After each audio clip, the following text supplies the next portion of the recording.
Hey everybody, I'm Dorothy the Organizer, and I'm with, here he is, Bob Hammer, our digital guru.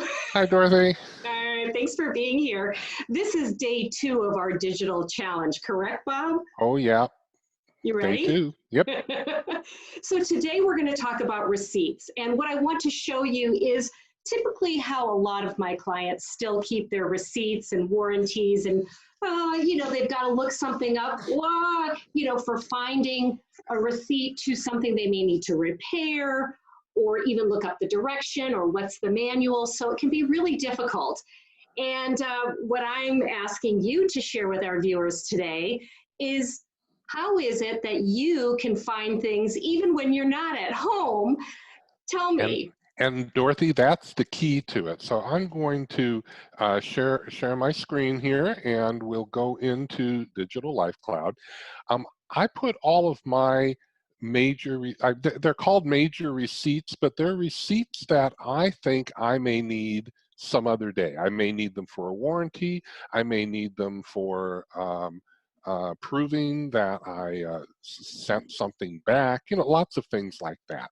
So could I just ask you right there, Sure. for example, one of my clients bought an entire furniture set, and she couldn't find the receipt, needed it because she wanted to have one of the couches repaired. That was a major purchase, and she needed to find the receipt. Yes? Yeah, Okay. exactly. And what I've done for my own convenience is, not only do I have my receipts here, but I like to keep the manuals that come with these major purchases. And this just helps me out. Like we got a new garage door recently, and have a new printer, those types of things. So it's just a convenience tool for me. But let's take a scenario where, let's say that I'm at work and I get a call from my wife, and she says the brand new pool motor that we just spent outrageous sums of money on is not working anymore. Oh no. Now, I'm saying I'm not here, so I can't get to the paper file, Dorothy. I don't know how you would do it, but what I would do is what you just saw.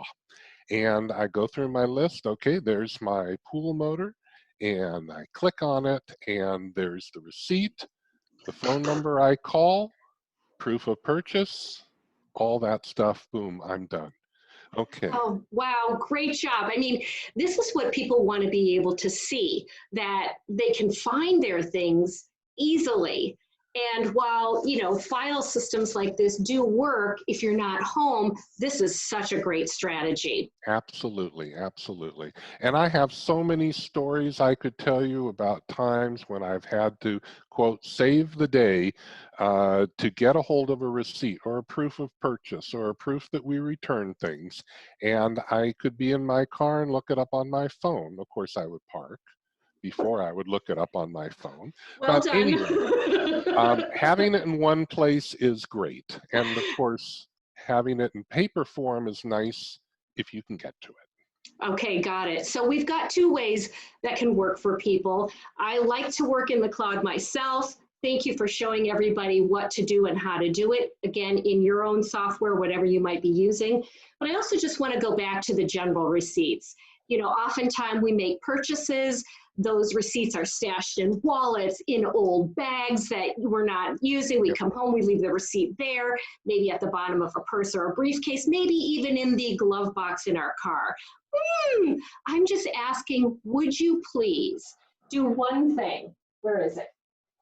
If you're going to keep loose receipts still, just take some sort of a clear box, even a shoe box, and put receipts on it and keep it near and dear, and then just keep them all in there, no matter how many you have, whether it's groceries or whether it happens to be for, something like luggage. And it's not a huge purchase, but it's something in between, and you might want to return it. And speaking of returns, if you do buy something and then you do want to return that item, why don't you tape the item, or rather tape the receipt to the item, and keep it on a specific shelf called returns. That way the item and the receipt are always together, and when you're ready to make the return, you can. What do you think, Bob?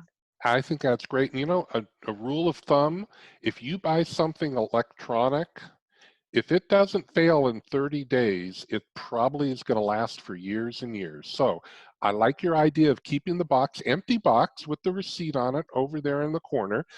And then after maybe 30 days, you can get rid of the box. Oh, so when we're all done, yes. I like to just keep the receipt knowing when we're going to return the item.